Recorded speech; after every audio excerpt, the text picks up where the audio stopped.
മൂസാ നബി അലൈഹി സ്വലാമിന്റെ ഉമ്മത്ത് 12 ഗോത്രങ്ങൾ എന്ന് പറഞ്ഞാൽ നമ്മുടെ ഒരു 12 ജില്ല കൂട്ടേണ്ടി വരും. അതിൽ 12 കുടുംബം കൂട്ടിയാൽ പോരാ, അത്രയും അധികം ആളുകളുണ്ട്, ലക്ഷക്കണക്കിന് ആളുകളാണ്. അല്ലാഹു സുബ്ഹാനഹു വ തആല മൂസാ നബി അലൈഹി സ്വലാമിന്റെ പ്രാർത്ഥന കൊണ്ട് അവർക്ക് സുഭിക്ഷമായ ഭക്ഷണം നൽകി.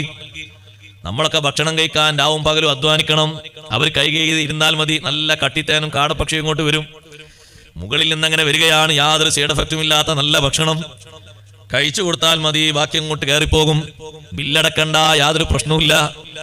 ഇനി കഠിനമായ ചൂടിൽ യാത്ര ചെയ്യുകയാണെങ്കിലോ അല്ലാഹു തആല അവർക്ക് മേഘം വിരിച്ചു കൊടുക്കുന്നു. ആ മേഘത്തിന്റെ തണലിൽ അവർ നടക്കുന്നു.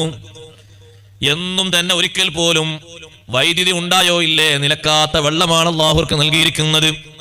ഒരൊറ്റ പാറക്കല്ലിൽ നിന്ന് 12 ഭാഗത്തേക്കാണ് അരുവികൾ ഒഴുക്കിയത്. മൂസാ അലൈഹി സ്വലാത്തു വസ്സലാമിന്റെ പ്രാർത്ഥന കൊണ്ട് അല്ലാഹു നൽകിയൊരു മഹത്വമാണ്.